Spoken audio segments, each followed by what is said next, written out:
Hey guys, we're going to be talking about nursing, our professional roles in nursing development when it comes to planned change.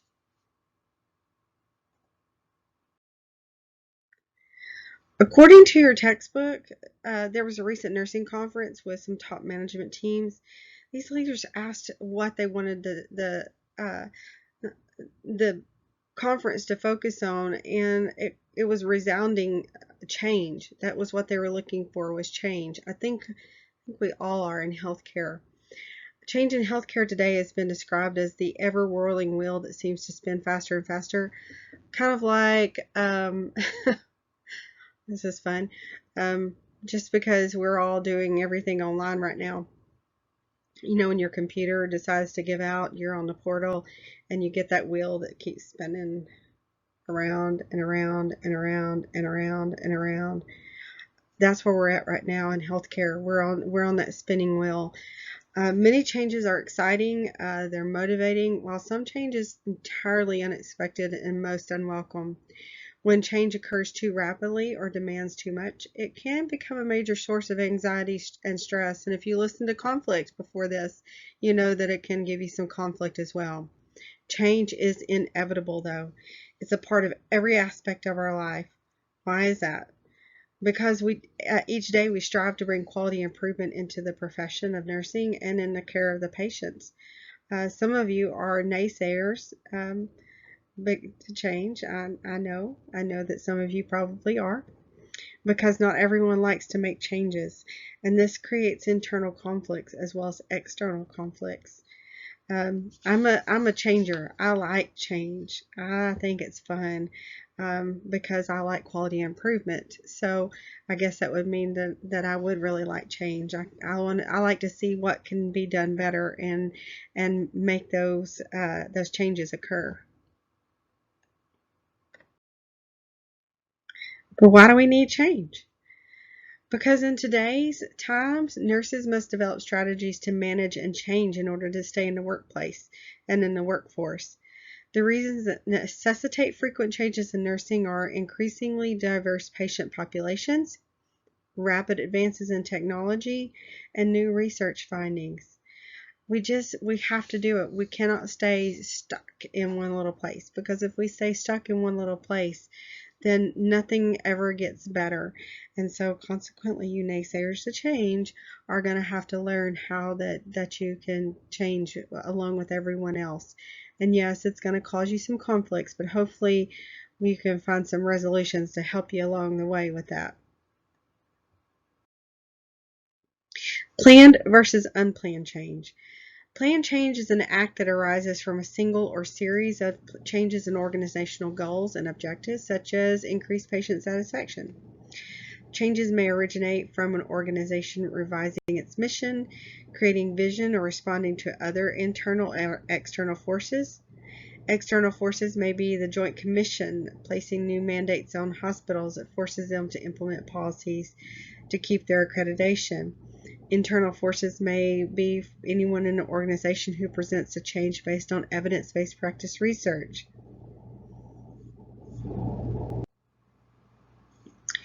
So I have an example of change for you here. It was a planned change in women's health. AWON, the Association of Women's Health Obstetric and Neonatal Nurses, provided great resources and government incentives to hospitals for implementing programs that promote safety in maternity care. Little Rock years ago went to doing all things on the newborn in the room with moms. The nurses and physicians had no choice. They had to jump onto the train of change. They did. Nurses did so with some reservations. They didn't like doing, things in the room with the mom watching. There's a lot of griping, a lot of complaining, etc., but they finally settled into their new norm. The physicians, however, were a whole different can of worms. They were resistant from the get-go, and many flat out refused to do their assessments in the patient's room. I think it took another 4 to 6 months before everyone finally got on board with it, and they realized that, wait a minute, this ain't going to be like it was before. It used to be where the pediatric physicians would call and say, I'm on my way. This is all for kids. I want all my babies in there. And so we would run out there to grab all the babies that were for all for kids and take them to the nursery and line them up. We had the cribs like marked. That all for kids had a special color. Everybody had the CAPC had one. Little Rock Pediatric Clinic had one. Everybody had a special color. So let's just say it was green. And so we had green tape on all those that were for all for kids. And so the nursery nurse would stand in there, and when the pediatricians came through to do their assessments, they would we would line those babies up, and if it was an initial assessment, we would strip them down, put them up on the table for the physician to do his initial or her initial assessment. And they would go through everything and put the baby back in the crib and let you redress them. And then they would check the status of all the other ones. And you'd have to stand there and tell them who was pooping, who was peeing, who was breastfed, who was bottle fed, if they were a C-section or a vag delivery. So there was a lot to it. They liked it. That was their norm. So they were very, very resistant to that plan change.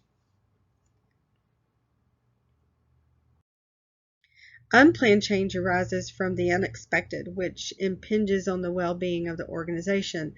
Unplanned changes seldom surface from known sources.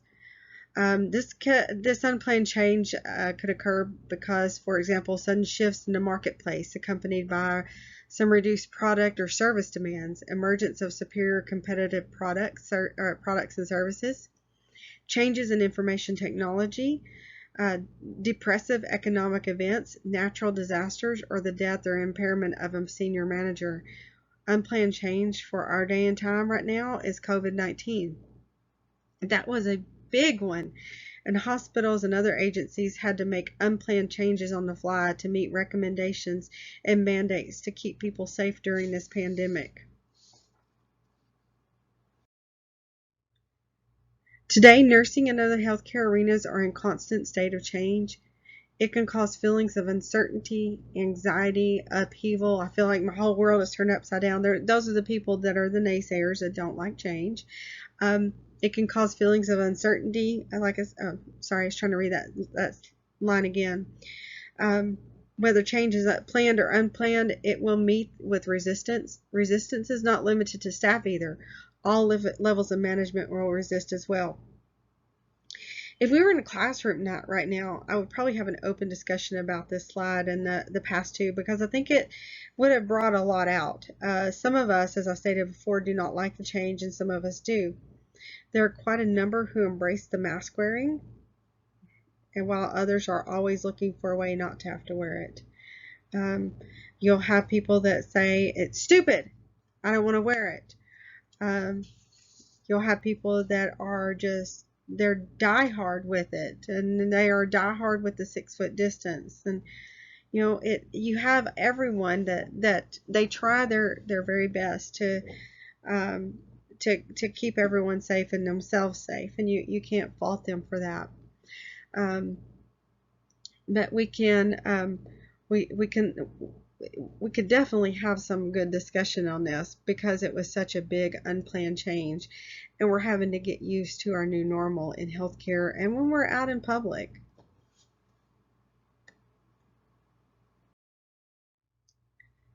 So let's talk about some macro and some micro levels of change.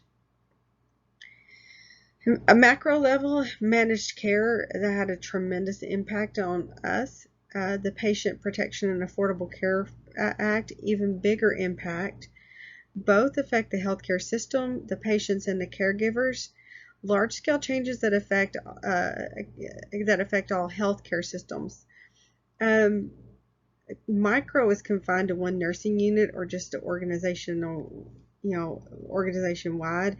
Change may be small and affecting only one area. Change may also be implemented gradually or happen very swiftly. We could go back to the unit change at Baptist Health in the Women's and Children's Health section. That would be a micro level. Micro level also was when we went to hourly rounding and hourly visits to the patients. And it was actually started, and this is what quality improvement usually does, which brings about quality improvement, brings about change. So I kind of wish that the change and conflict and quality improvement were 3 lectures. That way, right back to back, just because they go with each other so well. But they saw something that they could improve upon, and that was the hourly visits and checks to patients. And so they implemented it on 1 unit to see how it went. They reevaluated it. It went well. There was greater patient satisfaction. Their satisfaction levels scores went up. And so then it was implemented hospital-wide. So that was a micro level of change. The macro affects the larger, all the healthcare systems together. The Affordable Care Act, and I know I just said that, but it had a massive impact on everyone in healthcare. That is why we've gone to making sure that we are all doing automatic, or not automatic, gosh, computerized charting. Too bad it's not automatic, right? Change is hard. It does not come very easy. Once a system consents to a change, it ripples out across the entire system. Nurses are instrumental in their participation for facilitating the change. So we're mainly going to focus on that micro level of change throughout this lecture. With new graduates may find the responsibility rest on you to aid in bringing change into a facility.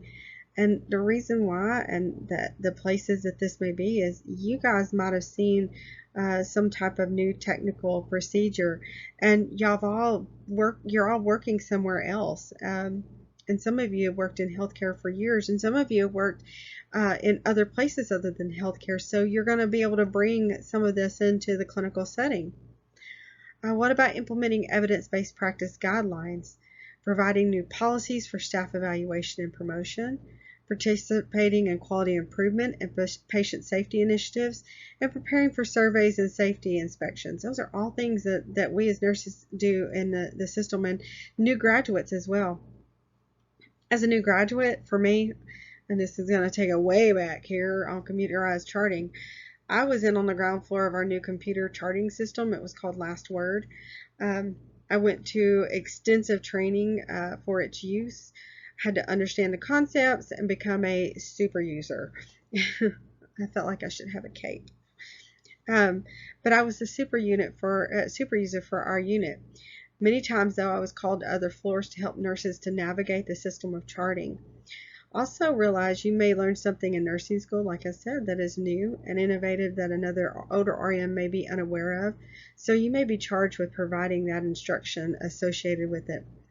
Okay, and so change, when we started that Last Word, when we have something new that comes in, a lot of times what you find is, though we're okay with it, the naysayer may be the older population of nurses who are just like, I'm not learning something new. In fact, when we implemented Last Word, we had a massive exodus of nurses who were close to retirement age because they didn't want to learn something new. They felt like it was unnecessary to do so, and it was too hard for them to wrap their brain around it. Another thing is when we went to our Epic system now, we ended up with a mass exodus of nurses because they retired. New graduates came in, they were taught Epic from the start. They were using it, they were good, but these older nurses, they just couldn't do it. They just had to retire. They didn't want to learn something new. So let's talk about Lewin's model of change. I love Lewin's model of change. And I'm glad that your textbook decided that was what they needed to use, because it's my favorite model for change. I've used it in several projects, so I guess you can understand my love. So it involves unfreezing, change, and refreezing. Unfreezing involves actions that create readiness to change. Change is the implementation phase, the actions needed to put the change into effect. And refreezing is the restabilizing phase during which the change that was made becomes a regular part of everyday functions. The process of change, according to Lewin, would be unfreezing. That's our comfort zone. Change, that's our uncomfortable zone. The refreezing is our new comfort zone. So I'm going to take a minute right now and talk about personal boxes. Every single one of us has a personal box that we live in. Okay? It's an imaginary box. It's a comfortable, cozy place. It has four walls, and quite frankly, not one of us wants to leave our boxes ever. We got our cozy little blanket in there. We got our cozy little pillow. It's our normal. We don't want to move away from our normal. If you don't believe me, ask yourself how you feel going into a new clinical setting. I've heard some of y'all. It freaks you out because you're stepping out of what was your comfort zone. What about going to a new church? Oh, there's nothing more uncomfortable. You walk into a new church and you're like, ooh, my box. It's got a crack in it. I'm sitting here on this pew and I'm uncomfortable. A new school or a new job. All of those things take you out of your box. In order for us to do these things, it means we have to get out and be exposed to the world around us, and we don't like that. Lewin's model of change takes us through the moving from the box to a box of comfort into a new, cold, often feeling exposed atmosphere. You shiver at first because you were accustomed to the warm place where everything was status quo. It was balanced. There was no need to use a soft, fluffy blanket or air conditioning. It was just simple perfection in your box. Then you move out and the change has started. At first you might not notice because it's a gradual change in the temperature, but then you realize things do not feel right. It's a little chilly and then it hits. You are no longer comfortable. But then you move back into your box. And what happens when you move back into your box? You get comfortable all over again until another change happens. That's my Lewin's model of change. That's how I process that.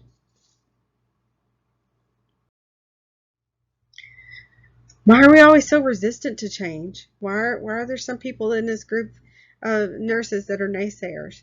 Why do some people respond with eagerness and excitement? Oh, got this. Yes, I'm ready. I'm sure y'all appreciate all that right now. But if we are in the classroom, I'd probably do the same thing, just so you know.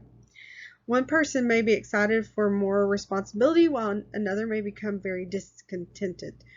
Cotter of 1999, the heart of responses to change lies in the emotions surrounding it. So if you're like, yes, I'm ready to do this, thumbs up, then you're okay. But if you're like, I have an X right here.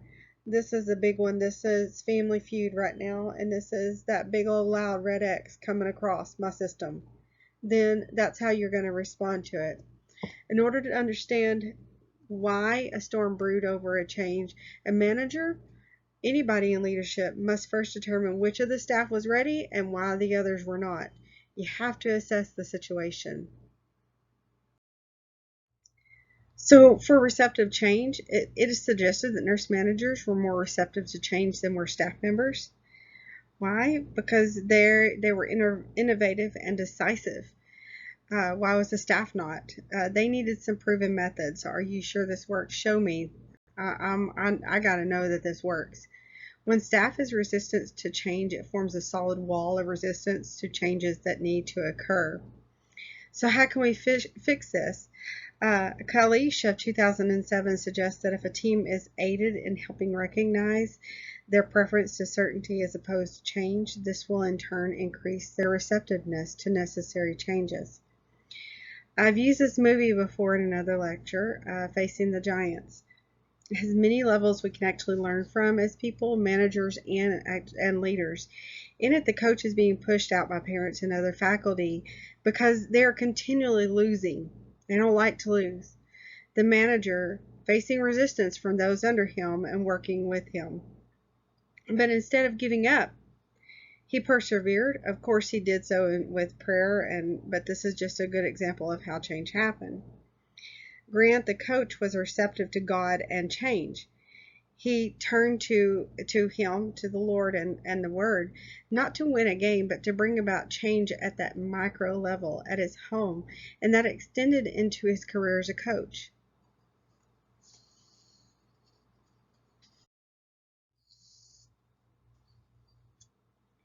So a little more from the movie. Grant made that change inwardly, and it began to show outward. However, he still faced the giants who did not put stock into his change or the new way at which he wanted to do things for the team until the death crawled down the field. And if you did not watch it, you really should watch it. It was at that time the assistant coaches who were working with management to try to push him out. But they saw this change and they witnessed his persistence and jumped on board for what he was trying to do. An example utilizing Cotter's theory, drama may also be achieved through visual display. A culture plate of pathogens grown from swabs of ventilator equipment and patient room furniture is more attention getting than an infection control report. If you're just handed a report that says, we have da da da da da da pathogens, and this needs to change, it's boring to us. We need to see something. We need to be shown that this is what's going on so that we can make those changes. The purpose of these activities is to present a compelling image that will affect people emotionally, increasing their receptivity to change and moving them into a state of readiness. So again, that goes back to the movie. The assistant coaches weren't on board until they saw it. They had to see it. They had to know that this was something that was real, that this wasn't just something that was made up. So sources of resistance to change, technical concerns, such as design flaws. There may be a resistance based on concerns about whether the proposed change is a good idea. The example given is if the barcode on patients' armbands are difficult to scan, nurses may develop a way to work around these safety features by taping a duplicate armband to the bed or to a clipboard, kind of defeating the electronically monitored medication system. We see a lot of this in the hospital, especially when the armband is hard to scan and we're really needing to scan that barcode so that we can do a blood sugar. I've seen the nurses go to the door and scan the barcode that's there. Personal needs. People may be fearful about what they might lose. Change may make it more difficult for a person to meet any or all of his or her needs. It may threaten safety and security needs. An example would be downsizing, staff reorganization, or nursing management changes. Position and power. Once gained in an organization, status, power, and influence are hard to relinquish. When jobs or responsibilities are rearranged or reassigned without regard to pride and ownership taken by the employee who once performed them. What was seen as a minor change to one person provokes a very strong resistance reaction from the other. We all handle things differently. So let's start recognizing resistance. When it's active, you're attacking the idea. You're threatening to quit, you're refusing to change, you're arguing against the change, and you're organizing resistance from other people. But if you're passive, you're avoiding discussion. I just don't want to talk about it. You're ignoring the change. You're canceling appointments to discuss the change. You're agreeing to it but doing nothing about it. Refusing to commit to the change. So you're being passive aggressive instead of actively aggressive. So we need to develop strategies, and it's either within leadership or within ourselves to reduce that resistance. Make sure that we're sharing information. Much resistance is simply the result of misunderstanding or proposed change. If we're not communicating it, then how in the world can we expect everybody to be on board with it? That's a big thing. I'm big on communication. I like to know things, and if you're not communicating with me, whew, I need the information. Just confirming currently held beliefs, providing evidence that what people are currently doing is inadequate, incorrect, inefficient, or unsafe. There's a better way to do it. Okay, well, tell me what that better way is. Prove to me. Remember me talking about when you graduate that some of you are gonna have been LPNs for quite a number of years, and you're gonna go into a setting and you're gonna have a new nurse who is orienting you, and so you're going to have trouble changing a way. This is how I've always done it. And that new nurse who's training you is going to say, but this is how we do it now. And so you need to be able to look at each other and kind of meld those ideas together and figure out which one is the best so that one of you can make an effective change. We need to provide psychological safety. When a proposed change threatens people's basic needs, then we need to make sure that we're providing understanding and reducing the threat that can make it a more comfortable situation. Dictating that change. By golly, I don't care, we're doing it. I don't like hearing that. I like hearing that we're going to make a change and we need your help. We need to make sure that you're on board with us, that we all can do this together. Not usually successful, but people in authority can certainly decide to do it this way, and it happens a lot. I think we all probably know that. I'm just really honest. So now we need to look at the 4 phases of plan change. According to Cotter, 1999, change sticks when, instead of being a new way of to do something, it has become the way we've always do things around here. So how do we do that change? We have to design it. Crafting the change carefully is the first step to successful change. Talk about the change and encourage input from others. Plan the implementation, communicate the vision, motivate people, involve the people in decisions that affect them, deal with the conflict, elicit cooperation, provide coordination, and then foster teamwork. When implementing the change, watch for stress reaction, testing the new change, evaluating and correcting flaws, listening to that input, integrating the change and refreezing phase of change. Make sure everyone has moved into the new comfort zone. It's really difficult to do. I said I like change, but still at the same time, I know that it's not easy. I know that even though I may be gung-ho for it, I have to go through the refreezing myself. I have to get back to that comfort zone of this is how we are doing things now. And you need to make sure when you are the leader and you're exacting this change that you bring people to this place, you help them, you lead them, you be that transformational leader. That's what they need.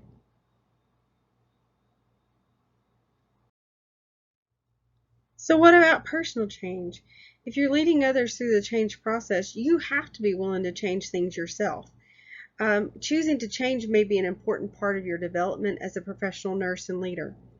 No matter how big or small that change, there are steps that we go through to make a successful change, and we'll look at those. But some things that I think of personal change that could be done: not interrupting others when they speak.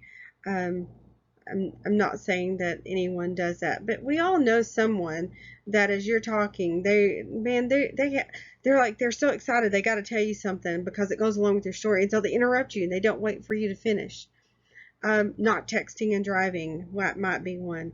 How about anymore not wearing a mask? If you're not going through that change of putting a mask on, maybe you need to be putting a mask on. And quitting smoking, that's sometimes a real big one. And then looking at your nursing practice model at work. What are some things that you can change within your practice model? With personal change, there's a pre-contemplation. That's never doing it. Then you're contemplating it. Maybe someday. Preparation soon. Action right now. And the maintenance is forever. There are several things that I can think of that you might be going through, um, such as what if you finish, and some of you are saying no because I'm doing it. But I can remember being in nursing school and getting through, and I went through when it was a diploma program and graduated in November of 2001. And so I can remember thinking as I graduated that I just don't want to go back to school. I just can't even think about it.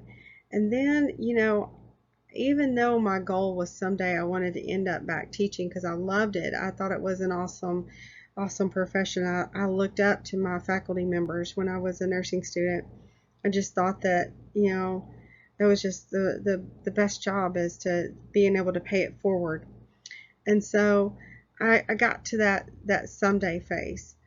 And then my preparation phase was coming whenever I applied for a position at the school. And I thought, I might have to soon look at going back to school, because I knew that I would need something more than my diploma, of course. And then when I got hired, I was like, what? It's now. It's now. And then I just kind of just kept going. I didn't want to stop. I got my BSN. I knew I was going to have to get a master's. At first, you didn't have to have a master's in nursing. You have a master's in education. And then one of our accrediting bodies came back through and said, no, all nurses that are teaching need to have a master's in nursing. So all these nursing faculty members who had, masters in nursing had to go back and redo some things. Well, luckily I hadn't even started anything at that point, but I started my master's, my MSM, and I could have stopped right there, but I didn't want to. I just decided that I needed to keep going, that I was not going to be happy until I completed that personal change process. And that was my maintenance. That was my forever, getting through my DMP. So that's just a personal change example that I can think of. So there's some myths about changing behavior. Myth 1, crisis is a powerful impetus for change. Reality, 90% of patients who have had coronary bypass do not sustain changes in their unhealthy lifestyles. That's a pretty serious amount of patients. They've had bypass and they think, I'm gonna go back and I'm gonna change some things. I know my dad said that, but he never did. He just kept eating. Myth 2, change is motivated by fear. Reality, it is too easy for people to deny the bad things that might happen to them. Myth 3, the facts will set us free. In reality, change is best inspired by emotional appeals rather than factual statements. Myth 4, small gradual changes are easier to make and sustain. In reality, radical changes may be easier because they yield benefits quickly. That's a kind of strange myth to me. Sometimes I think that changing quite slowly would be the best, but this is the myth, and this is your textbook. Myth 5, people cannot change because the brain becomes hardwired early in life. See, I would have to agree with the reality on this. Brains have extraordinary plasticity, meaning that people can continue learning throughout life if they remain active and engaged. My daughter, at 7 years old, suffered a traumatic head injury from a car accident we had. And I got the gamut of it. She was pretty serious. Didn't know if she was going to walk, didn't know if she was going to talk, didn't know about her memory. There were so many things that they didn't know about.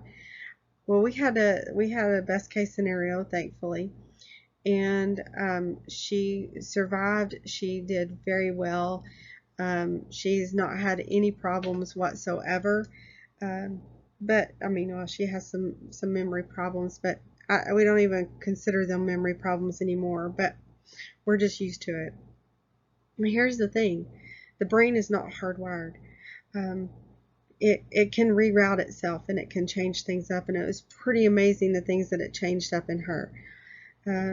She was 7 years old, first grade, and they were learning cursive in the school that she was attending. And her brain, she was unable to write cursive after that. There was all these things that she wasn't able to do, but her brain had rewired, and she became this little creative being. And she learned how to play the piano. She learned how to play the guitar. She plays the organ. I know the piano and organ are pretty close. But she plays these instruments, and if she had time, she would play more. But she is self-taught. She's not had not one music class. We tried to put her in a class to learn the piano at, I think she was probably 13 years old, and all that they could do was kind of help her along and try to teach her some music, but or reading music, but she couldn't get it. All she could do was hear what was in her head and put it to her fingers, and she was able to do it with the piano, and she was able to do it with the guitar as well. So there's the brain is pretty plastic. It does reroute, it does make changes. We just have to be willing to make those changes. I mean, unfortunately, she was put in a position where her brain made that change, but that's a good example of how plastic our brain is, and how moldable that it is, rather.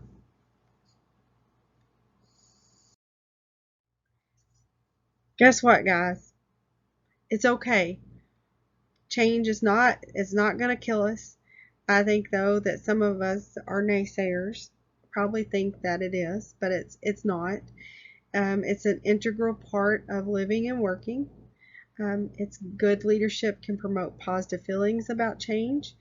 And guess what? When you're on the unit and you have a change that's coming through, and your manager is like me and she's all on board for that change, and she's like the dancing, diva over here of change, be the dancing diva with her. Maybe you're not all as excited as what he or she is, but be that person that helps them to lead others to change. It's okay. It's going to be good. I read some articles on this, and the articles state da da da da da. Give them the evidence-based practice.